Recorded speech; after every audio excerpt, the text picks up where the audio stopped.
예, 참미 예수님, 예, 저는 임석수 신부입니다. 박수 아까 쳤는데 또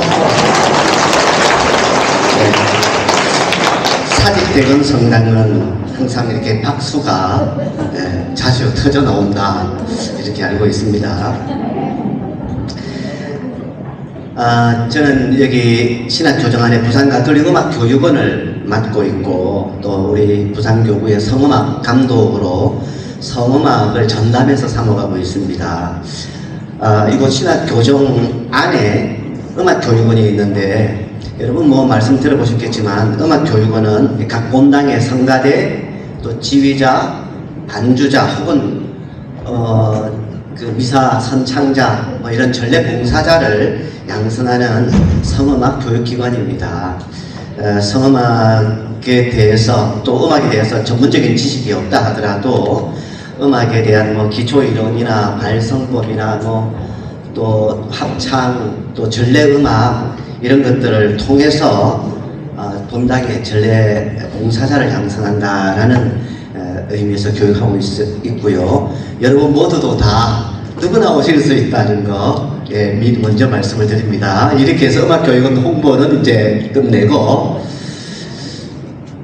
네, 여러분 단원 교육이라고는 했지만 이 시간이 저는 뭐 교리신학원에서처럼 아니면 본당 뭐 예비자 교리할 때처럼 뭔가를 지식을 전달해 준다라는 것보다는 다 레조 단원이시고 이게 레조 단원 교육이다 보니까 저는 사실은 레지오를 해보지는 못했습니다. 할 기회가 없었고 신학교 가고 나서는 뭐 안 됐기 때문에 못했는데 그 참 아쉬움 중에 하나입니다.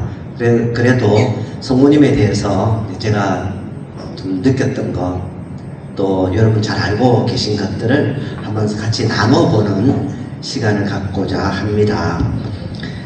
먼저 성모님의 그 순종, 그 순명이나 겸손 믿음을 뭐 그냥 이야기 형식으로 이렇게 말하듯이 알려드리겠고 그러면서 군데는 또 여러분 잠이 올만할 때 제가 노래를 한 자리 해서 잠을 바짝 깨워드릴 테니까 제가 신학생 때 새 학기가 시작되면 학생회에서 이런저런 참고 자료를 내줍니다.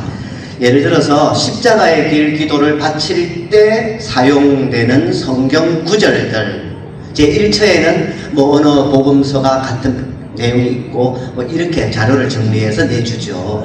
그리고 그 자료 위에 한자어로 저렇게 도장을 다 찍어서 내줍니다. 유용, 무용이죠.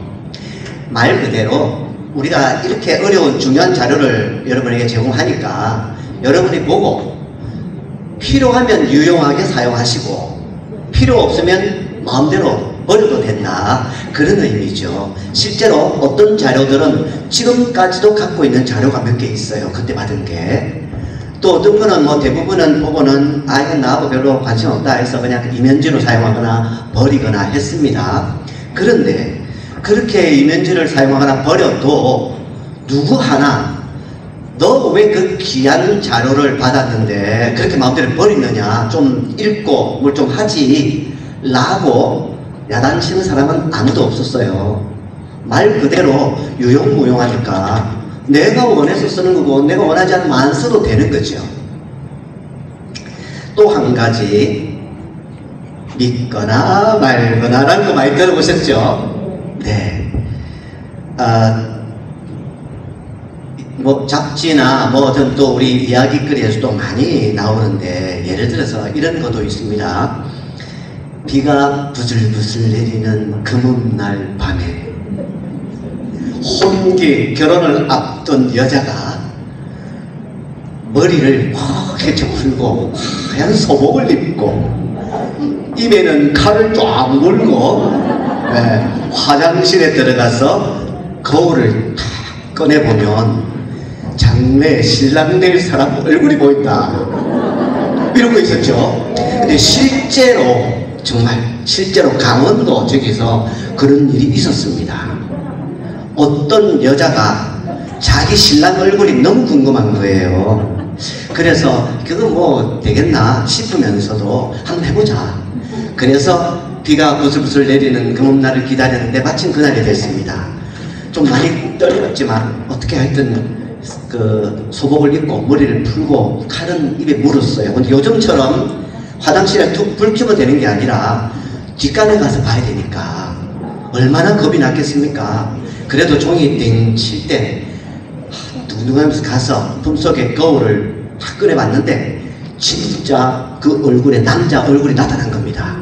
얼마나 놀랬는지 으악 하는 순간에 칼이 딱 떨어져서 그 얼굴 거울에 사람 이마에 탁 꽂혀서 거울이 깨져 버렸어요. 근데 2년 뒤에 시집을 딱 갔더니 자기 신랑 이마에 칼자국이 딱 있는 겁니다. 진짜 이거 진짜야 진짜. 진짜 이런 거 있었어요. 믿거나 말거나죠. 아 참. 네. 이 믿거나 말거나 라는 이 두 이야기 공통점이 하나 있죠. 주도권이 누구에게 있어요? 나에게 주도권이 있어요. 내가 필요하면 유용하게 쓰고 내가 필요 없으면 버리는 거예요. 내가 믿어도 좋고 내가 안 믿어도 그만이에요. 누구 하나 내 안 믿는다고 해서 왜 그 진짜 맞는데 왜 안 믿어? 라고 하지 않습니다. 내가 마음대로 할 수 있는 거예요. 그런데 사람들은 많은 것들에서 심지어 내 삶의 주도권까지도 내가 가지고 있다고 생각을 합니다. 내 인생인데 내가 마음대로 할 수 있지 누가 뭐라 그래 이렇게 생각합니다.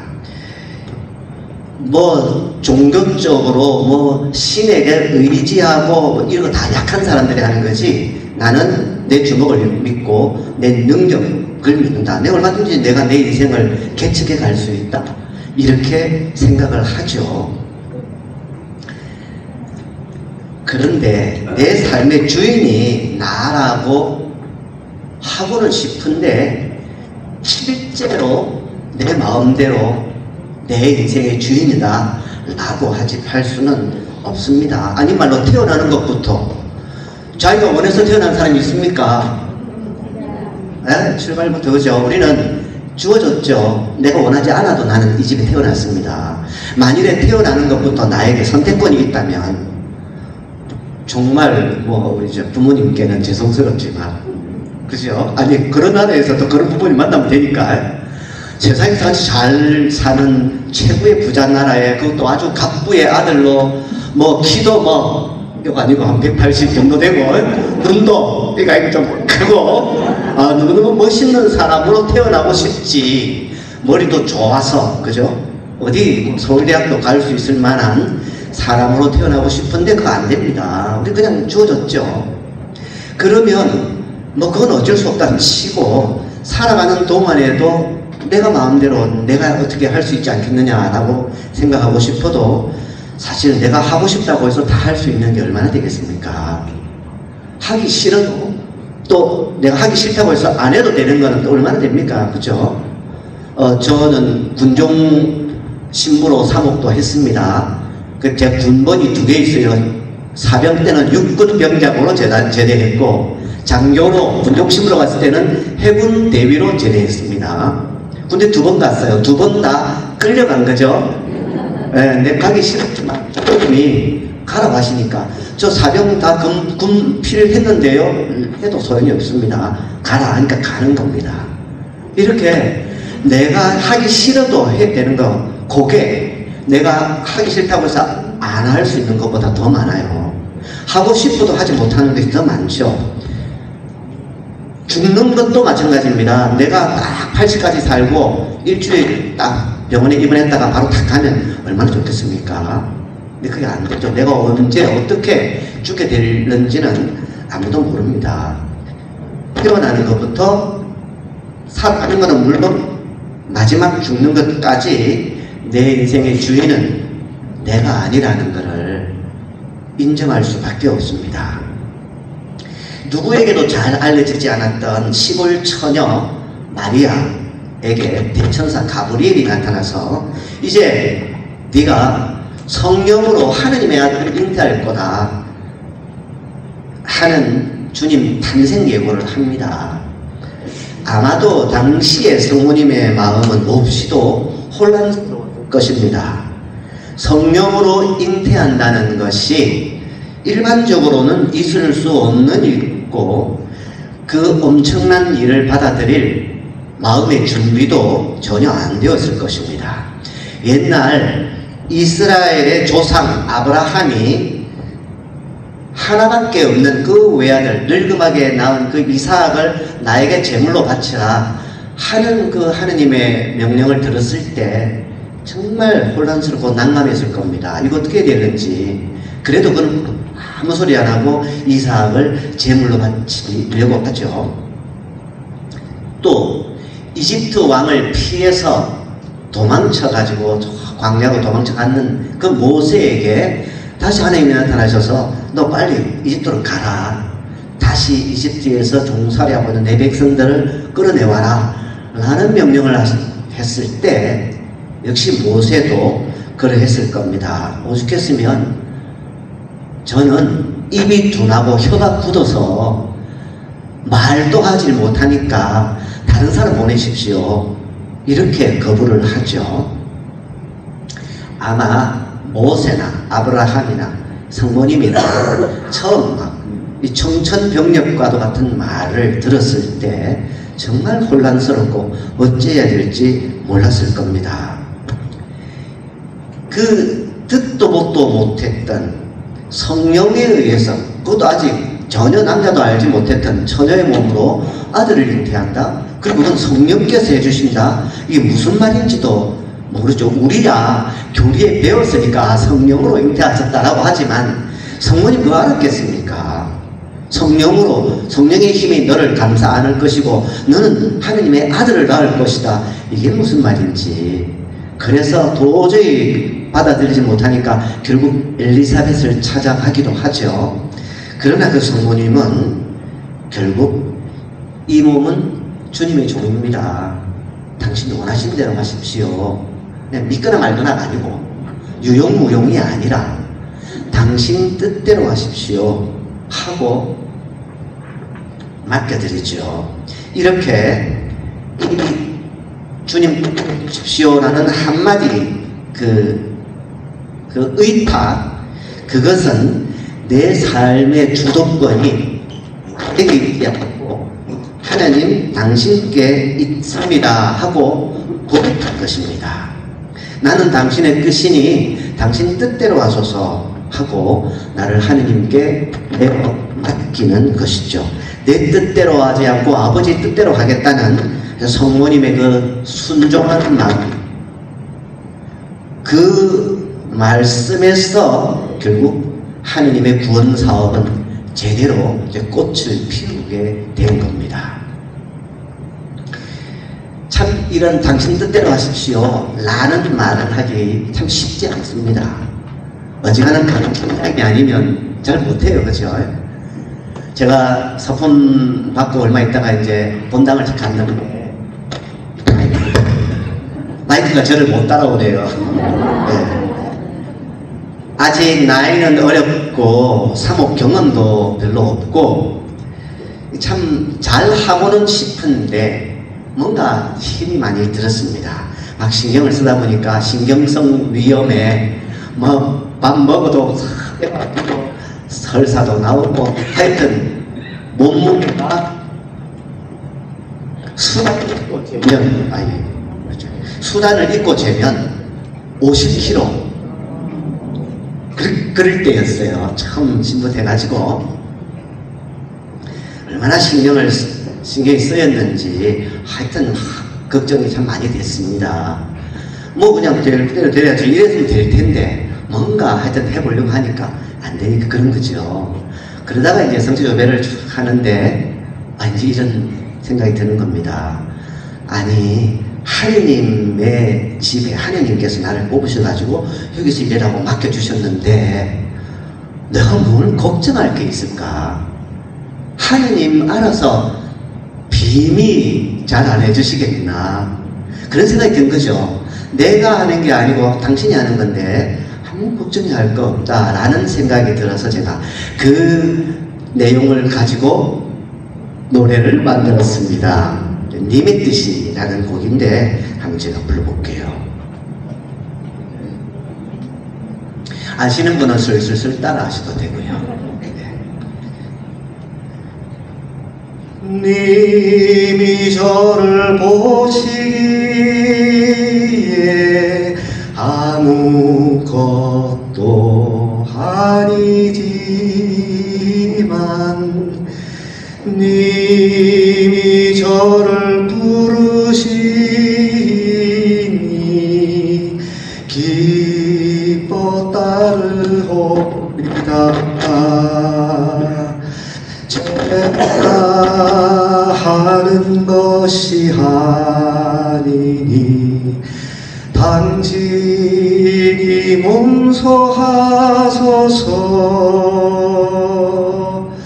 저를 보내시는 뜻이 이루어지소서.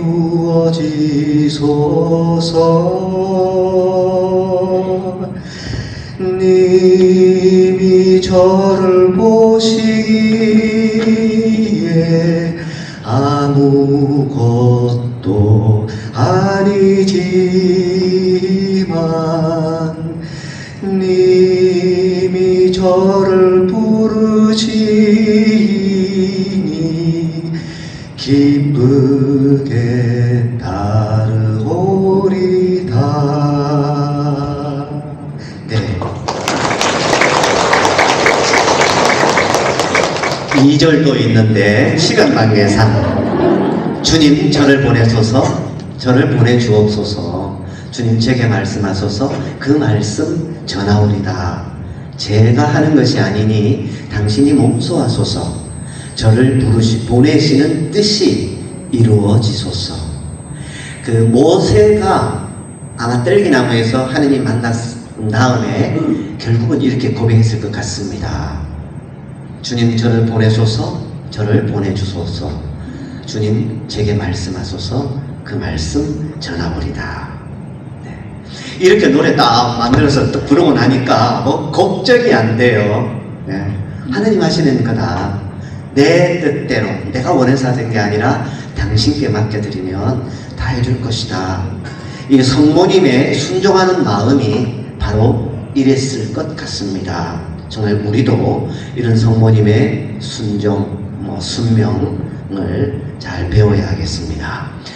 성모님의 겸손에 대해서도 한번 말씀드릴게요. 우리 성경에 탈출기 다 읽어보셨죠? 네, 탈출기를 통해서 보는 이스라엘의 역사들 가만히 보면 어찌 보면 참 죄의 역사이다 하는 생각이 듭니다. 끊임없이 하느님을 거부하고 하느님에게서 멀어지고자 합니다. 우상을 숭배하고 온갖 죄악에 빠졌다가 하느님의 벌을 받게 되면 다시 뉘우치고 제발 좀 용서해 달라고 애원하죠. 또 하느님께서 다시 용서해 주십니다. 근데 얼마 가지 않아서 다시금 다른 우상을 숭배하고 이교인들의 풍습에 빠져버립니다. 역시 하느님의 진노가 내리면 또다시 뉘우치고 살려달라고 합니다. 그러나 얼마 안 가서 또 죄에 빠져듭니다. 정말 이스라엘의 역사는 죄의 역사입니다. 반면에 하느님 쪽에서 바라봐지는 그런 역사는 구원의 역사입니다. 번번이 배반당하시면서도 또다시 이스라엘을 용서하고 구원해 가시는 하느님의 놀라운 사랑이 드러나고 있습니다. 용서하고 또 용서하고 또 용서해 주시죠. 사랑하고 또 사랑하고 또다시 사랑해 주십니다.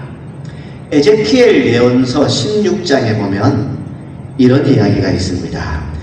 핏덩어리로 버려진, 막 태어나자마자 핏덩어리로 버려진 그 어린 아이와도 같았던 이스라엘을 하느님께서 주어다가 그 몸에 묻은 그 피를 다 닦아주시고 좋은 옷을 입혀주시고 귀에는 귀걸이, 코에는 코걸이, 목에는 목걸이, 오만 가지 치장을 하면서 너는 이제 나와 약혼한 그 혼인 관계로 약혼한 약혼자다. 이제 내가 너를 위해서 온갖 사랑을 베푼다. 이렇게 약혼을 했었는데 이 이스라엘이 점점 나이가 좀 더 들고 하니까 이제 약혼 그 계약도 다 잊어먹고 하느님도 다 잊어먹고 이 사람 저 사람 찾아다니면서 온갖 나쁜 짓을 다 하더라. 그런데 지금이라도 에제키엘 예언자를 통해서 이야기하시는 거죠. 네가 지금이라도 나에게 돌아오면 다시 나는 너와 약혼하는 관계가 되겠다. 이렇게 또다시 불러주는 장면입니다. 이 구절을 묵상하면서 우리의 모습도 같이 생각해 볼 수 있습니다.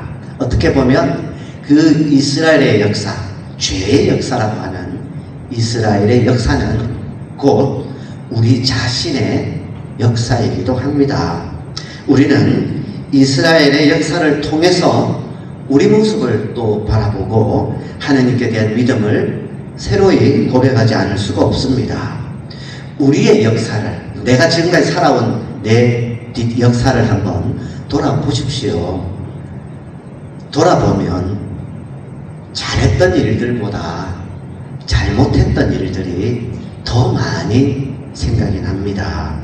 하느님께 드려야 할 것들, 기도나 또 단식이나 자선행위나 이런 신앙생활에는 소홀히 하면서도 내 자신의 혹은 내 가족들의 건강, 나의 경제적인 안정, 이런 어떤 좋은 것들만 자꾸 달라고 기도 내용은 전부 그런 거죠. 다 읽어주십시오. 우리 교회 건강 지켜주시고 어떻게 해주시고 하는 그런 것만 달라고 하는 그런 우리의 모습입니다. 함께 살아가고 있는 가족뿐만 아니라 내 친구나 또 직장, 동료 혹은 다른 많은 사람들을 도와주거나 그들에게 좋은 것을 주려고 애쓰기보다는 나 중심으로 나만 사랑해 달라고, 왜 나를 이해하지 못하고 왜 나를 또 이렇게 버려두느냐, 왜 나를 무시하느냐, 이렇게 주는 것보다는 받는 것에 더 익숙해져 갑니다. 그래서 불평, 불만을 늘어놓고 다른 일을 미워하거나 조그만 일에도 버럭 화를 내고 앙심을 품게 되죠. 나 자신의 건강과 안녕을 위해서는 좋은 음식을 먹고 좋은 운동을 하고 나를 좋게 가꾸어 가면서도 내 생각이나 말이나 행동이 신앙인으로서 올바르지 못한 경우도 많이 있었습니다. 그러나 그럼에도 불구하고 하느님은 우리를 사랑한다고 하셨죠. 시편 139장을 보면 하느님께서는 우리가 앉거나 서거나 길을 가거나 누워 있어도 다 하나님은 나를 아시고 내 생각을 멀리서도 알아채신다. 나를 속속들이 알고 계시는 그런 분이시다 라고 시편 작가는 노래합니다.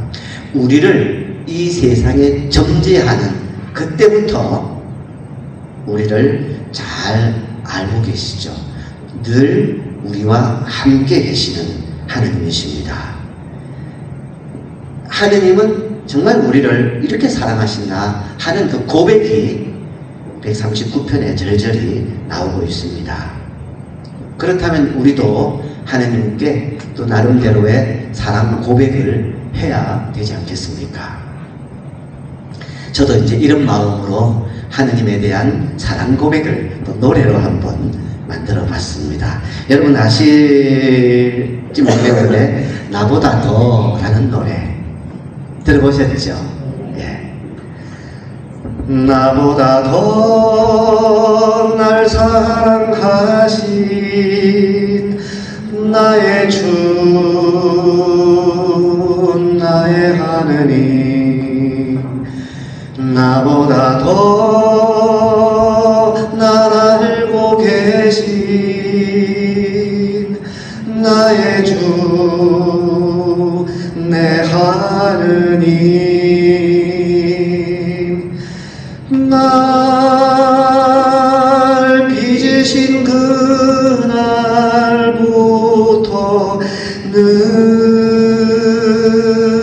가까이 계신 주, 그 깊으신 사랑 안에 살게 하소서.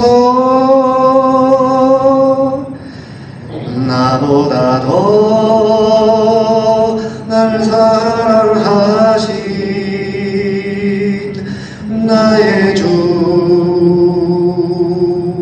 나의 하느님, 나보다 더 날 알고 계신 나의 주 내 하느님.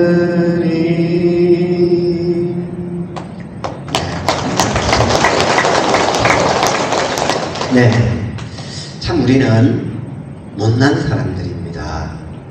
부족하니 많은 사람들이죠.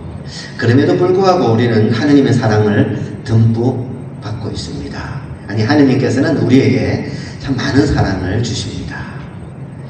루카복음 15장 보면 무슨 이야기죠? 루카복음 15장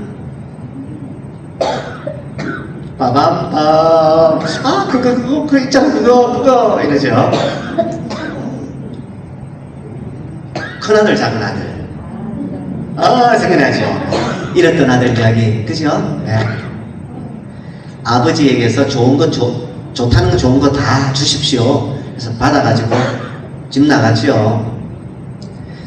그렇게 좋은 거 다 받아놓고는 아버지께 돌려드린 것은 나쁘다는 나쁜 것만 다 돌려드립니다. 아버지 배신하고 그 귀하게 받은 가산마저 탕진해버리고, 아버지는 아들을 잃은 슬픔으로 오랜 세월 가슴앓이 하도록 만들었습니다. 그리고는 그 결과는 죽음보다 못한 삶이었죠.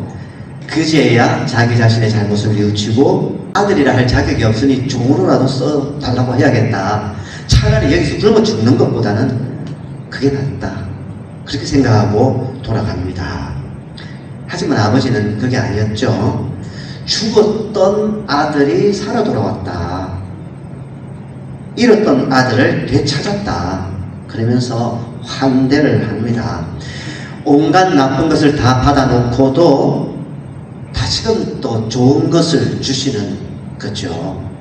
이게 바로 하느님이시면서 동시에 어찌 보면 아마 여기 계신 분들, 우리 부모님들, 그죠? 내 자식들에게는 그렇게 해줍니다. 아마 우리 부모님의 마음이 이런 하느님 마음과 비슷하다고 할 수 있지만 우리가 따라갈 수 없는 게, 부모님은 내 자식에게만 그러죠. 네. 하느님은 모든 이에게 다, 죄인이나 안 죄인이나 모든 이에게 다 그렇게 하신다는 차이지, 정말 우리에게 주시는 그 사랑은 어떻게 말로 표현할 수가 없을 겁니다. 이 구절을 묵상하면서 나는 내가 만일에 작은 아들이 되어서 이렇게 살았다. 온갖 죄를 다 짓고 이제 죽음 직전에 가서 이제 안 되겠다, 이제 마지막에 다시 아버지께 돌아가 보자. 하느님 앞에 나와서 이제 하느님께 뭔가 말씀드린다. 여러분도 한번 생각해 보십시오. 여러분들이 살다 이게 아니었구나, 이제 정말 되돌아와서 하느님께 이제 용서를 청할 텐데, 이 작은 아들처럼 이제 우리도 아버지께 뭐라 이해해야 될 거 아닙니까?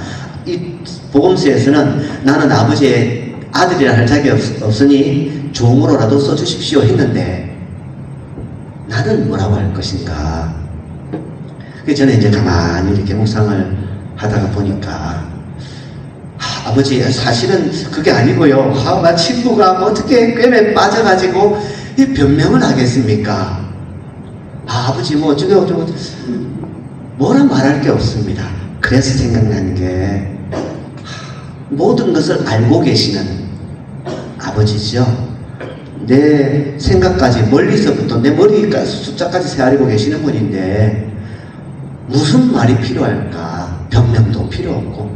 그래서 아버지, 당신 아들이 이렇나이다 라는 한마디, 아버지 제가 이 꼬라지입니다, 그 한마디면 되지 않을까? 그 외에는 또 할 말도 없을 것 같아요. 예, 그래서 하느님 당신 아들이 이렇나이다 하는 마음으로 또 노래를 하나. 하느님 당신 아들이 이렇나이다. 하느님 당신 아들을 굽어보소서. 예. 하느님 당신 아들이 이렇나이다. 하느님 당신 아들을 굽어보소서.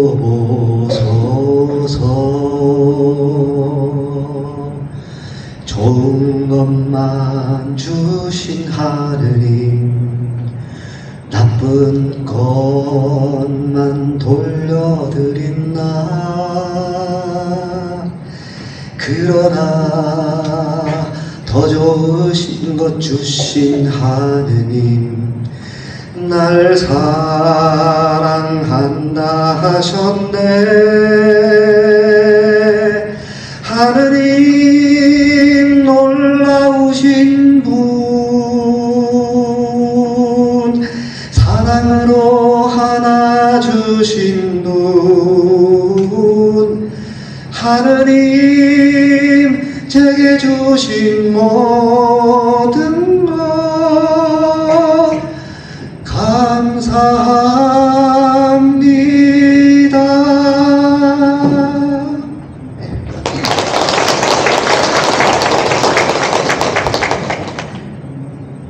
그냥 다른 거 필요 없이 하느님 제가 이렇습니다 하고 그냥 엉엉 울어버릴 것 같은 그런 생각이 들었습니다. 결국 하느님 앞에서 우리는 아무것도 아닙니다, 이렇게 못난 사람입니다 라고 고백하지 않을 수가 없습니다. 성모님께서는 바로 이렇게 자신의 모든 것을 내려놓고 아들 예수님만 바라보고 계시는 분이십니다. 내가 이렇게 잘났어, 내가 하느님의 어머니야, 이렇게 내세우는 것이 아니라 완전히 자신을 내려놓고 하느님께 맡겨드리는 거죠. 이 몸은 아무것도 아닙니다 하는 겸손입니다. 성령으로 인해서 예수님을 잉태하고 그 뱃속에 예수님을 품었다가 마침내 이 세상에 낳으신 그 기쁨을 성모님은 말없이 받아들이십니다. 성경 어디에도 성모님이 내가 아들을 낳았지, 이 아들이 태어날 때부터 천재야 라고 하지 않고 그냥 모든 것을 마음속에 깊이 간직하시죠. 천사들이 나타나서 하늘 높은 데서는 하느님께 영광, 땅에서는 사람들에게 평화하고 노래를 하고, 목동들이 그 이야기를 듣고 쫓아와서 경배를 하고, 멀리 동방에서 박사들이 와서 경배를 하고 해도 이 모든 것을 마음속에 깊이 간직하시는 그 겸손이십니다. 예수님을 잉태할 때부터, 그러니까 하느님의 아들을 낳게 되리라는 천사의 예고를 받으면서부터 많은 것들을 마음에 차곡차곡 쌓아두신 그런 겸손이죠. 친척 엘리사벳으로부터 은총이 가득하신 마리아님 기뻐하십시오 하는 인사말을 들었을 때 내 영혼이 주님을 찬송합니다 하는 하느님께 대한 찬양만 드렸습니다. 잠시 잃어버렸던 아들이 성전에서 율법학자들과 대화를 하고 있을 때 성모님이 찾아가서 얘야 왜 여기 어떻게 너 잊어먹어서 얼마나 엄마가 걱정인지 모른다 했더니 아니 아들이 아버지 집에 있을 줄을 몰랐습니까? 라는 말을 들었을 때 그때도 성모님은 아주 아무 말 없이 이 모든 것을 마음속에 깊이 간직하십니다.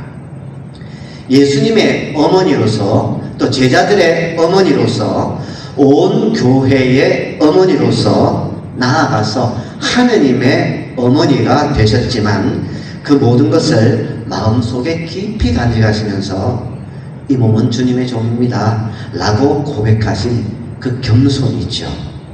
교회 안에서 우리가 하는 그 많은 일들, 어떤 교회로부터 받던 직책들, 그 맡겨진 모든 일들을 열심히 하면서도 조용히 마음속으로 그것을 받아들이고 주님의 뜻이 이루어지기를 바라는 그 겸손, 이게 바로 우리가 성모님에게서 배울 아주 중요한 덕목이라 할 수 있을 겁니다. 마지막으로 성모님의 믿음에 대해서입니다. 제가 2012년도에 안식년을 할 때가 있습니다. 그때 산티아고, 스페인의 산티아고 길을 잠깐 걸었습니다. 보통은 뭐 30 며칠간 걷는데 저는 12일간을 걷겠다고 이제 계획을 해서 갔고, 다음 기회가 되면 그 다음부터 이어서 걸을 생각으로 이제 갔었죠. 근데 그 고작 12일밖에 못 걸었지만 제가 발이 아파서 굉장히 고생했습니다. 생각도 못했는데 그 발이 그렇게 아플 줄 몰랐죠. 원래 제가 걷고 뛰고 하는 건 너무 잘합니다. 원래 참 신학생 때부터 잘했어요. 학교에서 달리기 매년 한 번씩 그 축제 때 달리기를 하는데 한 150명, 200명 정도가 1년에 한 번씩 두 번 봄, 가을에 학교 밖을 나가서 이렇게 한 바퀴 돕니다. 주로 그냥 10km 정도인데 제가 그때 여러 번 뛰어가지고 3등, 200명 중에 3등도 하고요. 2등도 한 번 했어요. 그리고 1등 7번 했습니다. 잘했죠. 뛰는 거 제가 참 잘했어요. 걷는 것도 잘하고요. 그런데 거기서 발이 신발이 하여튼 안 맞았는가 봐요. 절뚝거리면서 걷고 중간중간에 시술을 두 번이나 병원에 가서 혼자 시술을 하고 막 억지로 걸었는데, 그래도 내가 계획한 거니까 내가 끝까지 걷겠다 생각하고 이제 계속 걸었습니다. 다른 사람들 확 다 가고 나면 저는 이제 늦게 쳐져서 걷죠. 발이 아프니까 구경하고 이게 어디 있습니까? 절뚝절뚝까지 걷게 해주십시오. 기도밖에 더 하겠습니까? 기도하면서 생각나는 본당 사람들, 누구들, 또 어떤 신부님들, 수녀님들, 또 몸 아픈 사람들, 그렇게 이제 그 사람들을 위해서 기도하고 이렇게 이제 걸어가는데, 참 신기한 게 제가 몸이 안 아플 때는 다른 사람 아픈 거 몰랐거든요. 내가 몸이 아프니까 아픈 사람이 눈에 들어오는 겁니다. 저처럼 쩔뚝거리면서 걸어가는 다른 사람들이 이래 보이면 그 사람 위해서 격려해주고 또 기도도 나오고 그렇게 돼요. 그렇게 하면서 이제 갔는데, 마지막 날, 걷는 마지막 날에 가서 이제 숙소에 가서 미사드리러 이렇게 갔는데, 거기가 후안 데 오르테다라는 조그마한 시골 성당입니다. 미사를 마치고 나가는데 사람들이 밖에 안 나가고 우르르 한쪽 회랑리 한쪽에 쑥 모여들어서 카메라를 막 설치해요. 사진을 찍으려는가 봐. 근데 저는 워낙 발이 아파 놓으니까 짐이 무거워서 어지간한 거 다 버렸거든요. 가져간 안내 책자 그것도 무겁다고 버리고, 심지어 스틱 들고 가는 거 있죠? 스틱 끝에 보면 미끄러지지 말라고 고무 바퀴가 있거든요. 고무 바퀴 살짝 돌려서 버리고는 얼마나 가벼워지는지 쪽이 이렇게 가다가 뭘 하다 보니까 장갑이 들어서 조만간 보이는데 장갑 주우러 못 가겠어요. 그냥 버리면 버리지 못 가겠다 힘들어서 그럴 정도였기 때문에 안내 책자도 모르니까 무슨 일인지도 모르겠고, 여기 보니까 사람들이 막 가다가 제가 또 눈치가 좀 좋아요. 나도 와 뭔가 있는 것 같다 그러고 다 봤는데, 이렇게 기둥에 보니까 석상을 붙여놨는데 어떤 부분이냐면 성모 영보 장면이에요. 천사가 이렇게 있고 성모님이 쭉 앉아있고 뒤에 다른 또 애기 천사들이 둘러싸여 있는 그거를 이렇게 기둥해 놨는데, 성당 딱 뒤쪽에서 동그란 그 창문이 있었는데, 우리 스테인드 글라다 하듯이 동그란 창문인데 거기가 맨 줄입니다. 근데 빛이 그 선치라이트 딱 비쳤을 때 똑바로 빛이 들어오는데, 그 빛이 태양이 움직이니까 각도에 따라 쭉 돌아오면서 비춰지는데 1년에 2번 성모님의 얼굴을 정확하게 비추는 날이 1년에 2번 있답니다.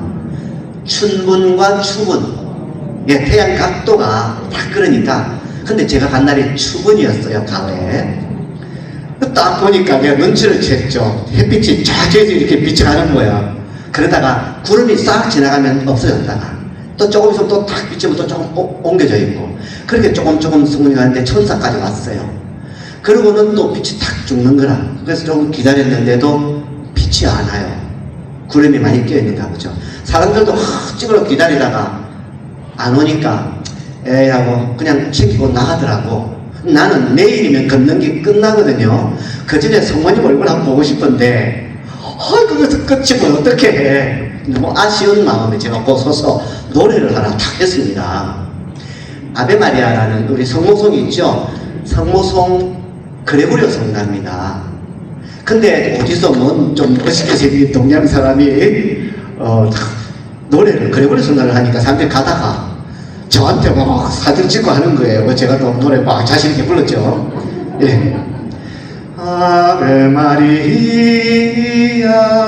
gratia plena, Dominus tecum, benedicta tu in mulieribus, et benedictus fructus ventris tui, Iesus.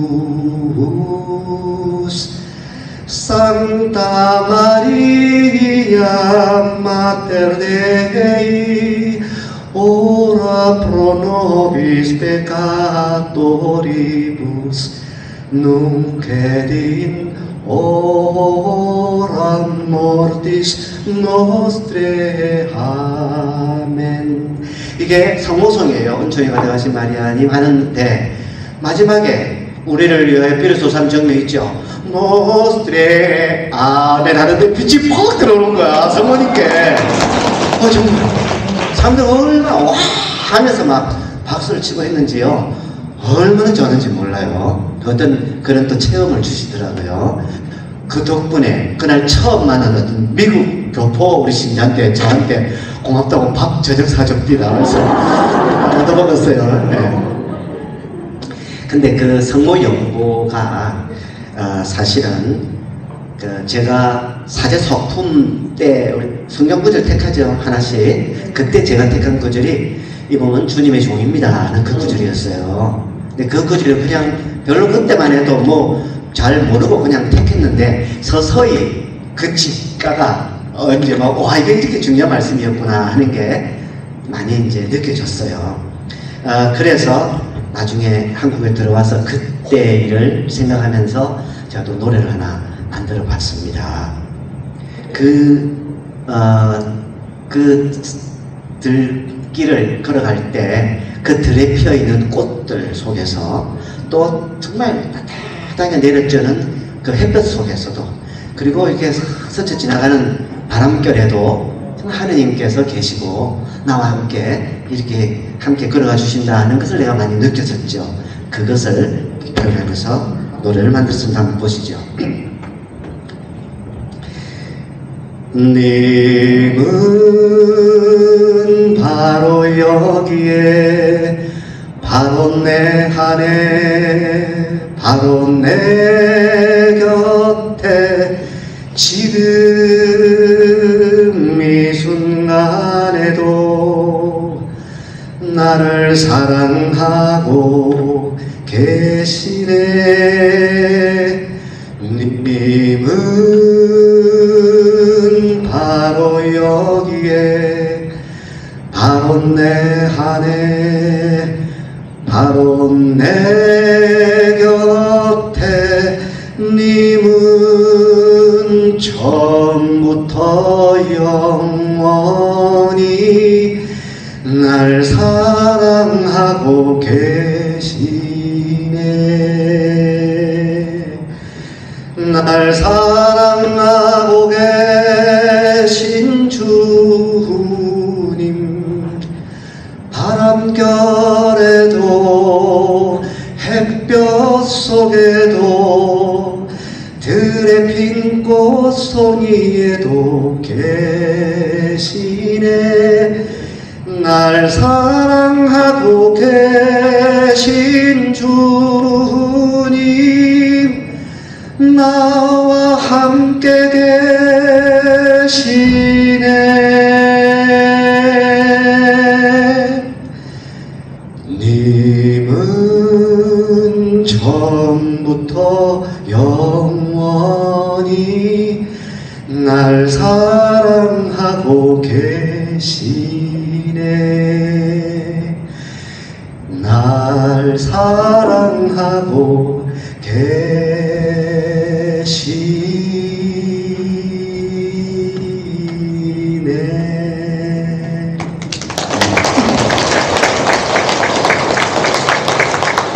네, 하느님이 저만 사랑하시겠습니까? 정말 우리 하느님을 믿는 우리 자녀들 얼마나 사랑하겠습니까? 더구나 성모님은 또 어떻겠습니까? 성모님의 그 내조 단원들 누구보다 더 사랑하지 않으시겠습니까? 성모님은 누구보다 더 하느님 가까이 계신 분이십니다. 그리고 예수님을 또 누구보다도 더 잘 알고 계신 분이시죠.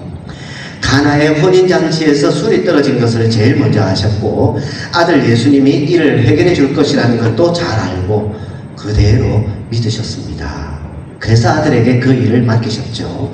이런 믿음과 기도는 그 옛날뿐 아니라 지금까지도 계속되고 있고, 또 수많은 그 성모님의 발현 때마다 우리에게 믿고 기도할 것을 권고해 오셨습니다. 때로는 죄인들을 위해서, 때로는 아픈 이들을 위해서, 때로는 연옥 영혼들을 위해서, 때로는 또 수많은 사제 그리고 우리 신자들을 위해서 기도하라는 그 권고를 해 오셨습니다.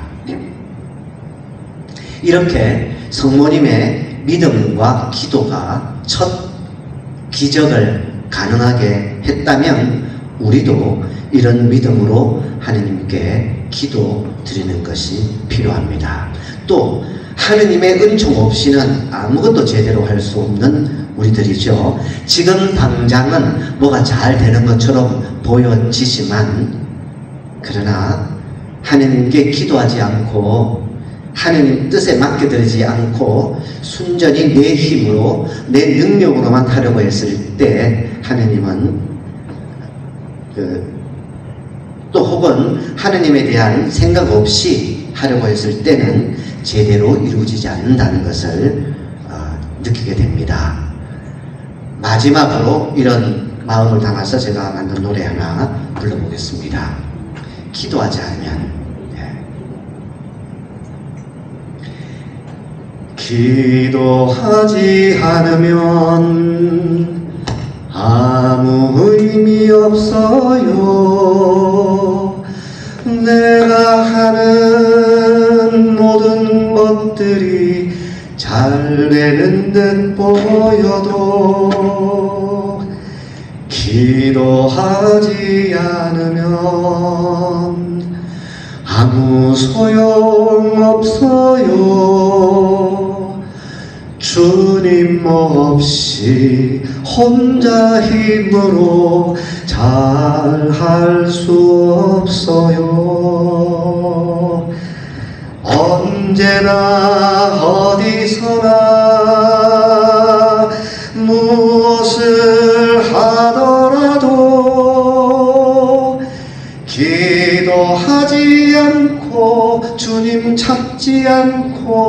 나 혼자 내 힘으로 잘하고 싶어도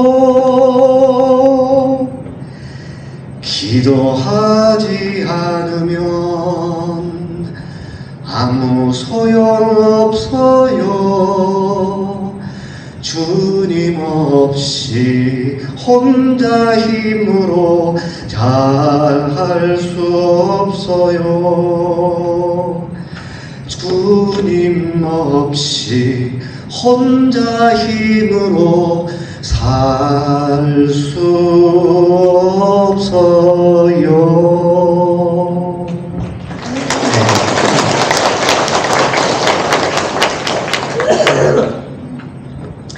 네. 지금까지 성모님의 순명, 또 겸손, 또 성모님의 믿음과 기도에 대해서 말씀드렸습니다. 모든 것을 하나님께 믿고 맡기겠다는 그 마음, 또 나는 아무것도 아니라 하느님이 하시는 거고 나는 뭐 내세울 것 없다 하는 이런 겸손, 또 굳은 믿음으로 기도하면 이루어질 수 있다는 이 성모님이 간직하신 덕행이 우리 모두에게도 중요한 본보기가 됩니다. 우리도 성모님을 따르는 내조 단원으로서 그 성모님의 덕행을 잘 본받도록 하십시다. 마지막으로 공지사항 하나 말씀을 드리겠습니다. 우리 여기 신학교정 대성당에서 매월 마지막 월요일, 돌아오는 월요일이죠. 저녁 7시에 여기서 라틴어 미사, 노래 미사가 있고 미사 끝나면 음악회가 이어집니다. 저 뭐 부산 문화회관 같은 아주 유명한 문화회관에서 연주하는 그런 분들이 와서 여기서도 하죠. 이게 뭐 그냥 학예 발표 같은 개념이 아니라 전문 음악인들이 와서 연주를 합니다. 매월 출연자가 다른데 여러분 주보에 보면 그 있죠. 부산 가톨릭 음악상에서 뭐 박스 광고 나오는 거 보셨어요? 예, 그거 매달 한 번씩 하는 거예요. 이번 월요일에는 신호철 주교님이 오셔서 미사 집전하시고 라틴어 미사합니다. 끝나면 또 합창단들이 나와서 연주를 하는데 아주 좋은 연주입니다. 여러분들 뭐 격식 차리지 마시고 편안하게 오셔서 미사 참여하고 음악회 들으시면 돼요. 사직대건 성당 넘어지면 무릎 닿는 데죠. 가까우니까 내가 오는 거 볼 거야. 와서 사직대건입니다 하고 저한테 인사해 주세요. 나 몇 명 나오는 기다릴 거야. 뭐 전석 무료 초대니까 여러분 많이 와주시기 바랍니다. 제가 안 가져왔지만 원하시면 뭐 분당으로도 보내드릴 수 있는데 제가 만든 이 노래들, 그동안 이런 생활성가 같은 노래뿐만이 아니고 합창곡들, 성가대 가수 이런 곡들도 많이 만드는데 한 90곡 정도를 모아서 USB로 만드는 게 있습니다. USB에 딱 넣어서 들으면 여러분 얼마든지 뭐 들을 수 있는데 차에서도 들을 수 있고 한데 원하시는 분들은 이렇게 말씀해 주시면 제가 보내드리겠습니다. 하나에 10,000원씩 구입하십시오. 네. 영광이 성부와 성자와 성령께 성부와 성자와 성령의 이름으로 아멘. 네, 신부님께 강의만 부탁을 드렸는데 더불어 아름다운 음악까지 선사해 주셨습니다. 우리 고생하신 바오로 신부님 큰 박수 부탁드립니다. 감사합니다.